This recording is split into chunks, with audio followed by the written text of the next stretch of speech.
right, so next on our list here, what, Doug, you had one here, right?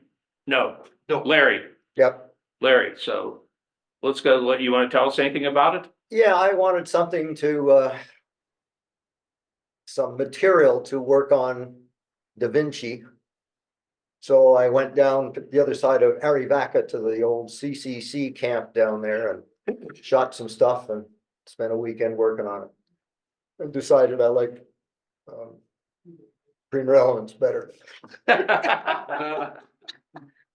it time, Just don't get about give it time, there are a lot of hidden gems in Da Vinci. Yeah, but every time I remove something, it removes everything in that area. It goes sliding back and I have to go back.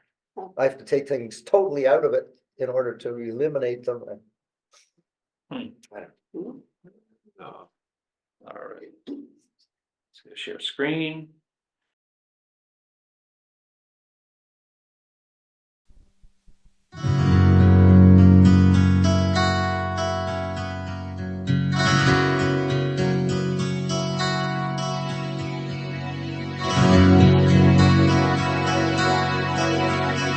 After a quick lunch at the trailhead, I started down the trail that runs along Arivaca Creek.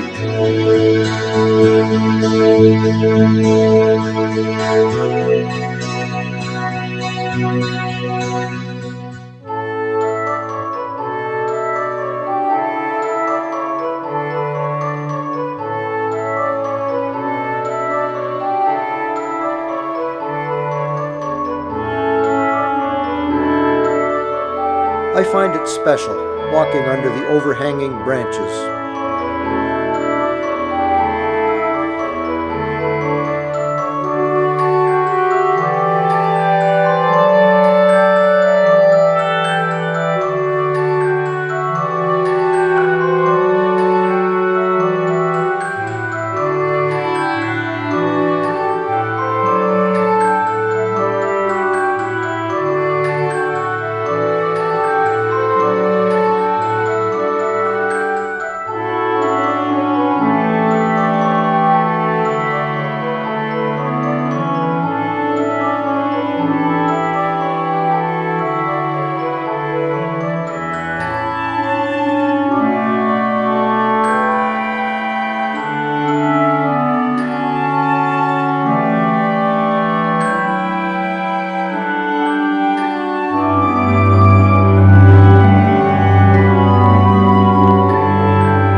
I'll probably stop at this bench on the way out, but not now.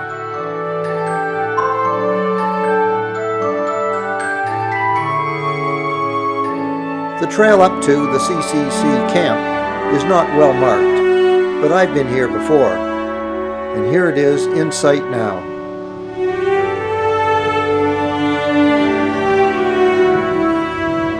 These look like a couple of water tanks.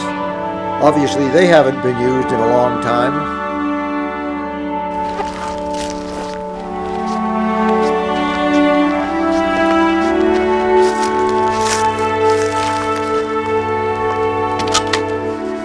So I'm here at this old CCC camp, and I'm trying to record what they had from back there in the late 30s, early 40s.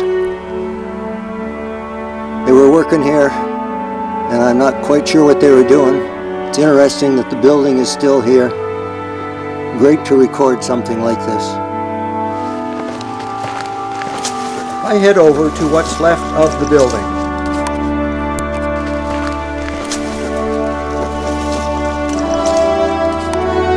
Looks like dining al fresco here.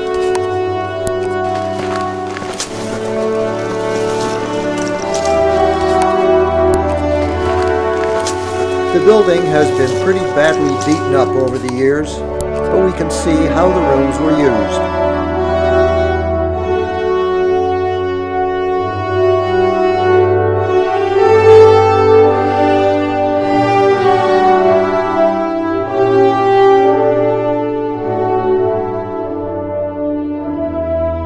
Here we can see how thick the walls were.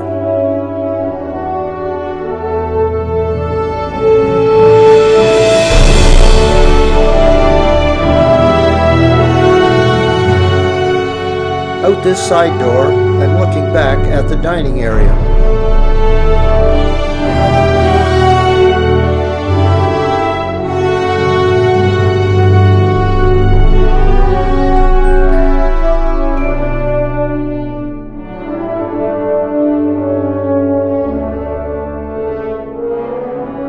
Having had my look around, I want to go a little further up the trail. At this point, another trail branches off that we used to take to a ridge overlooking the Buenos Aires Nature Preserve. The stream is totally dry, unfortunately, and I carry on a little further down the trail.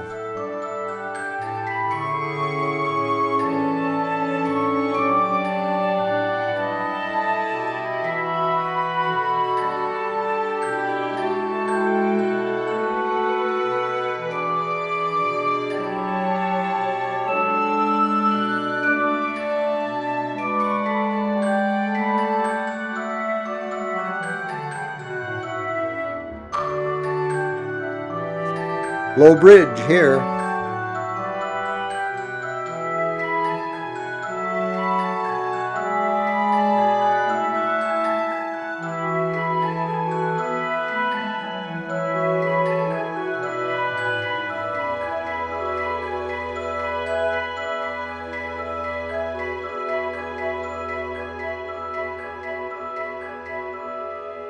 Now it's time to turn around and head back to Green Valley.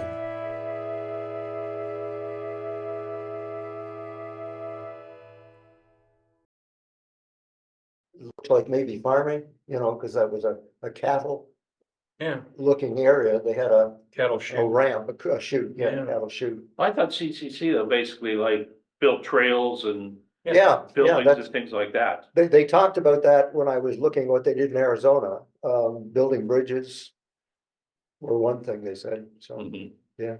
But it looks like they, other than the trail, they may build a house. I don't- Yeah.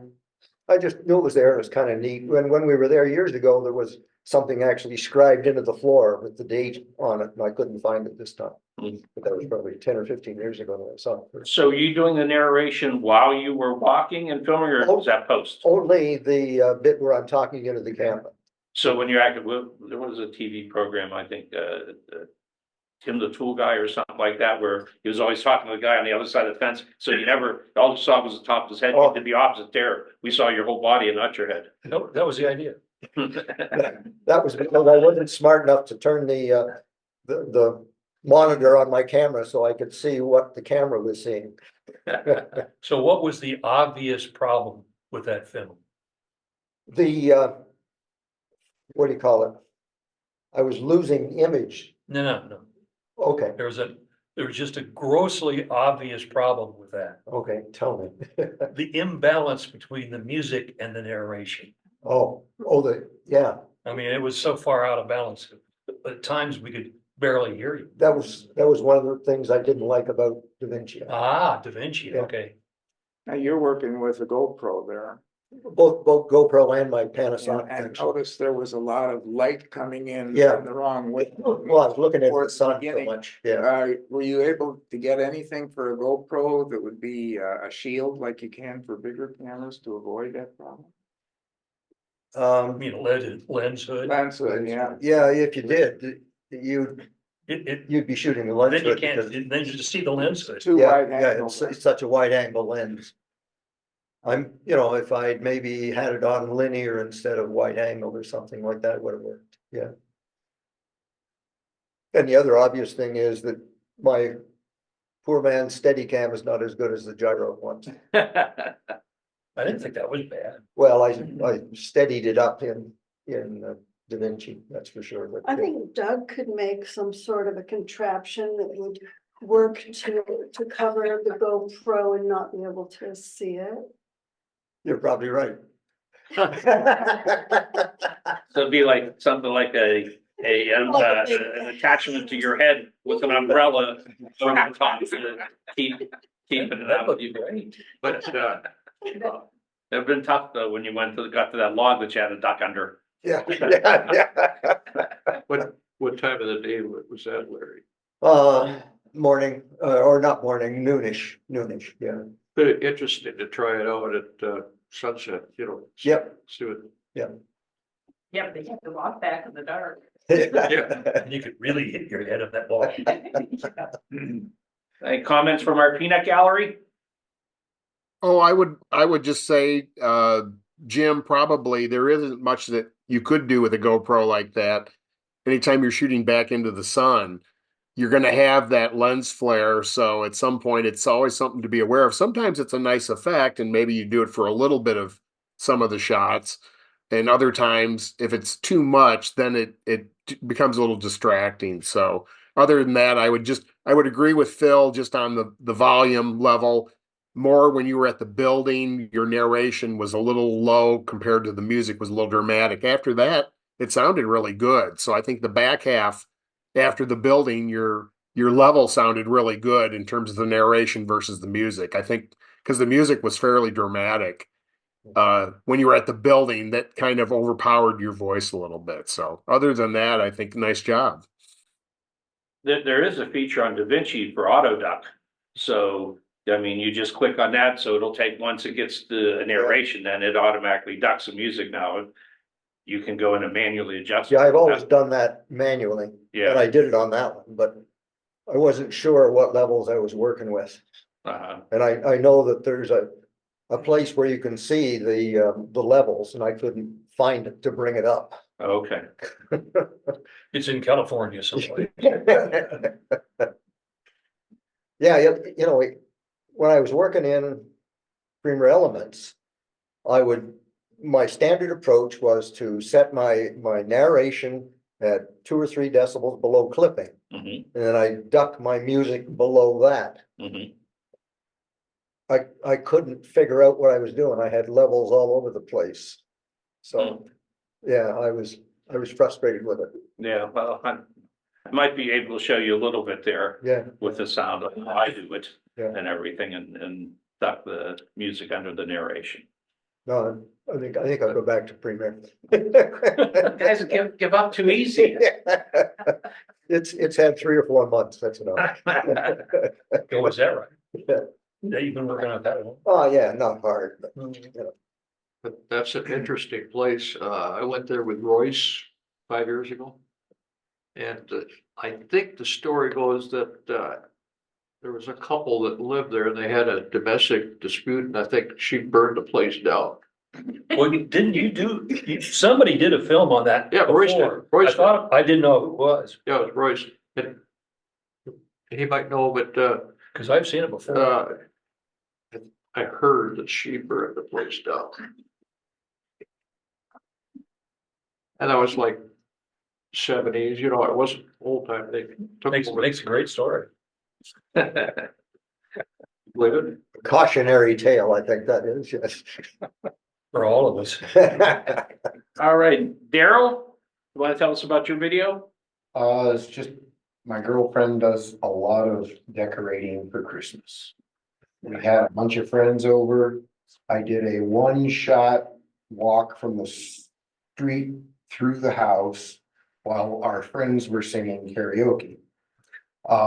I'd like to be able to edit some stuff, other videos and things in, but haven't really figured out how to break the sound and keep the sound so that it's synced when you see people singing and stuff. So anyway, it's very raw.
Everybody smile.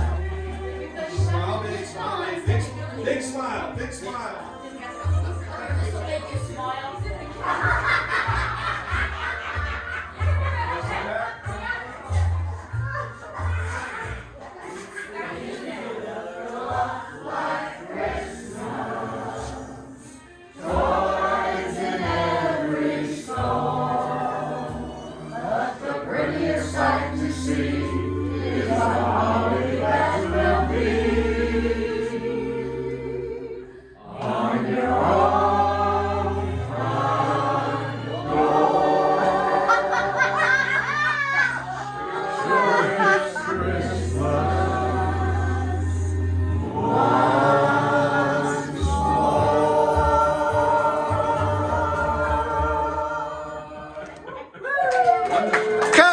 Have a whole storage unit dedicated. Yeah, for it. believe it or not, when we bought the house, there was probably 50% of what you saw there was left.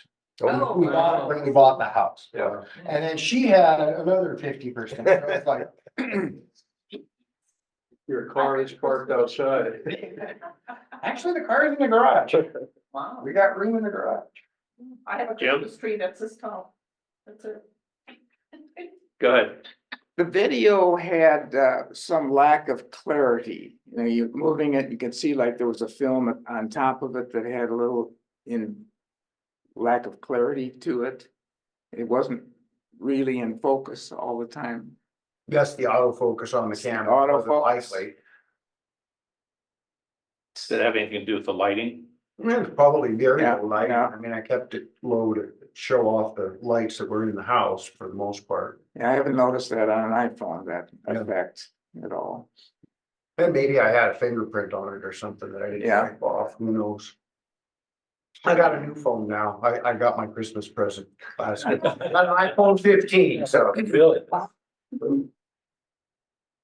I was gonna, you know, the thing that I always try to do now with my iPhone, anytime I'm shooting, especially wide angle, is I always take it and I rub it on my shirt or whatever, just to kind of clean that lens. Sure. And that, it's something, a habit I've gotten into now, which kind of does help with that. The other thing you could do, especially for your sound, not so much for this video, but maybe for future videos, do you still have your older iPhone? Yes, Good. I got the 12 Pro and the 15 Pro now, so. Great. Well, the thing I would do next time is have the second phone recording the actual audio in the room. And then in post, you could marry up the two images. That way the sound would be consistent of everybody singing. So when you went from room to room, it would all sound nice. So that's just a thought going forward. Absolutely, yeah. Yeah, that was one of the reasons why I picked up the new phone too, is because I wanted to be able to do two videos, have my girlfriend shoot some stuff while I'm shooting some stuff when we're on vacation and yeah, anyway. Have you been around to see the high-tech synchronization of sound and video? No. I'm. That's it. Yeah, but he was just doing this in one Works like a bomb. continuous take, right? Yeah, yeah, but I mean, if you're gonna use a second camera, Yeah, so you could hear it on both. yeah. Yep, you see the spike. Yeah, we, Just have somebody clap. Gene's not here? No, he's not. He was really impressed when we did that on when we shot that video that he did on Matting. Yeah, he's impressed easily. But it's good for our ego, you know. Mine, what you- Alrighty, any other comments? No, it needs a lot of work, mainly to show off to my kids and stuff. Well, just kind We're of in a Alaska. fun What- Christmas thing. Yeah, yeah. I mean, Yeah, see the whole house and all those people and. Yeah. I don't know about iMovie, maybe someone else who uses that. Can Daryl take that clip when he goes in the back room and somehow up the volume on it so it's normalized with the rest of it? Can you do that in iMovie? You could, but it's not gonna sound good. It's gonna be so distorted by the time you raise the level, I wouldn't even screw around with it. Okay. Righty. All right. So we have two more videos. We have Kevin's and we have mine. I don't necessarily want mine recorded because it's not a final product. I just did not I was not able to complete it, but knowing that we're not going to be here for 3 weeks, I wanted to get feedback from it, so I had time to work on it because I've been on showing it at Showtime in early January. So Kevin, do you want to show yours next? And then I'll turn off the recording. Sure, that sounds good. This is a video that I did from Equine Voices, another one of my Equine Voices videos. There's a woman who is a horse whisperer from England, and she came out and did a 2-day workshop for students that wanted to learn a little bit more about body language and then also some holistic healing for horses, especially ones that have been abused, especially like at Equine Voices. Sometimes these horses haven't been treated well. So anyway, I put together a little video here of her 2 days being at the ranch, so we can check that out.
Okay, there you go. Neat images there. What was it looked like it was obviously a class of some kind that she was conducting. Uh, what was the emphasis, or what was she trying to accomplish with the horses?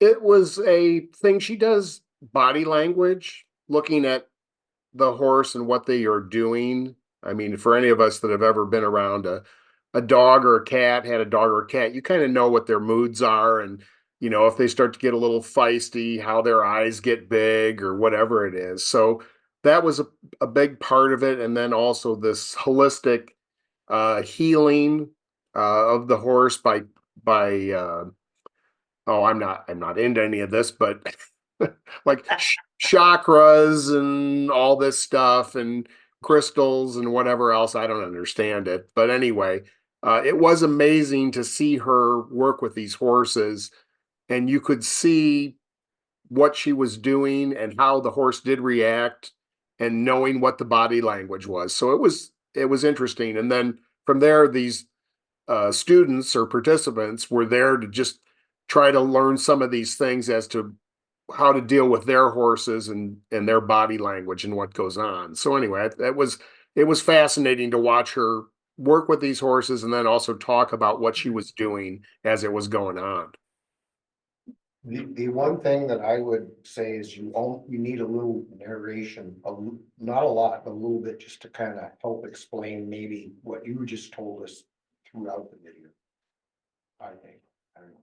Sure. Well, I could definitely do something like that. I think this was a thing that in the horse world, these people know who this woman is, and she's fairly well known. So she's almost like the Caesar Milan for those of you that know him from the dog shows. Anyway, so that's part of it. And so to me, it was more of just a recap of what happened. But I could definitely add some sort of a goodie. I don't know if I would ever put it into words correctly as to what all was going on. So, um, Do you so have audio of her voice? I'm sorry, what's that, Larry? You have audio of her voice? I do have some, but the problem was it was insanely windy the 2 days out there, and right Nothing. off the bat, I knew it was going to be a disaster. And so, after even just the first little bit, I didn't bother to record Yeah, yeah. any sort of voice of her talking about stuff. So when you tried it, were you using a lavalier? Yeah, I had a lav on her, and the wind was in a couple of those shots. You can really see where it didn't matter where we were. The wind was probably going 25 miles, 35 miles an hour. And so it was insanely windy. And as much as she was moving around during the course of this thing, it's not like she's in one spot. And I could say, okay, I want you to be here. I want your back to the wind so that you're blocking that wind with the lav. So since she's moving around and doing a bunch of stuff, my participation was more of just recording what was going on versus saying, okay, this is going to be a video where she's going to be talking to people and I can control everything. So how much footage did you shoot compared to what you showed us? Oh God, I don't know. There's probably at least a couple of hours worth of footage in total over the 2 days. I wasn't there the entire time, but I was there for a lot of it. So, as most of it, as anything else, you shoot a bunch of stuff and a lot of it ends up on the cutting room floor, and that's fine. Yep. Yep. I noticed, if you were to compare the beginnings of the video to the latter half, that the exposure in the beginning with the background areas was really overexposed, whereas you're getting a decent exposure with the people you were shooting, but the background was all white almost. And I don't know if that's appropriate or if there's some way to control that to balance it. There's really not, Jim. It's a matter of anytime you're shooting back into the sun. So let's say as I'm sitting here and if the sun was behind me, if I'm going to get a good exposure on my face, I'm going to blow out the background unless the background is dark.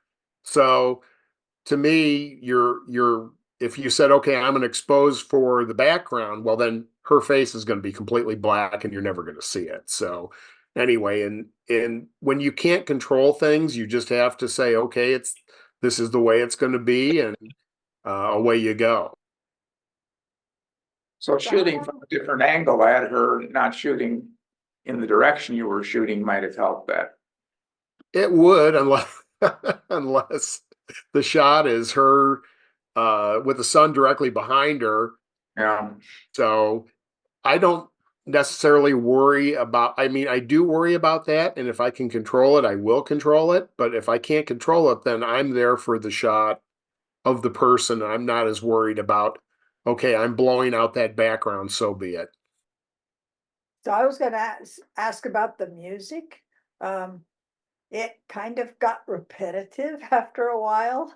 But I don't know what you could do about that because you had a lot of good footage and you needed that much music and it needed to be consistent, I guess. I mean, really, it's, anytime you have stock music, you're gonna royalty-free music. When you start getting up, that piece was, I think, almost 4 minutes. Well, it's hard to find something that is going to be a lot different, so to speak. So, to me, I like the strings, and I thought that worked well. And so there you go. Stop finding music. It's always fun finding music, as everyone in this group knows. Well, Kevin, there's nothing you could do about blowing out the background, but what I don't understand is she had those crystals. Why didn't she just use them to stop the wind?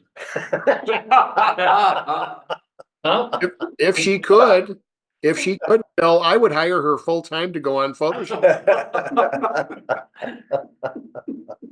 I'm curious, were there like 3 places where they had a plumb bob effect? Did that ever touch the horse? No, it never touches the horse. Okay. I don't understand. Again, this is beyond me in terms of what this all means, what crystals and chakras You and just don't have the right chakra. no, I'm just not that smart. You have to believe. Yes, That's right. Yes, it's yeah. something I don't understand any of it, but like I said, seeing her work with those horses, she did do an amazing job, and I could see where she's reading their body language or with the healing things they were trying to do, that it seemed like it was working, so that's good. Did she do any of that with Angelique? No, she did not do any of that. I don't know. At least while I was there, they did not do any of that. But they had the students working with different horses. But I think Angelique was somewhere else. So anyway, I think the students got a lot out of it and hopefully are able to incorporate some of those practices into their own horses. That would be great. Well, like Larry said, if you believe. Yep. All right, any other comments there? Well, thank you for sharing that, Kevin, and he put it up nice and smooth, so that was good. Unlike your host here. So I'm gonna shut off the recording.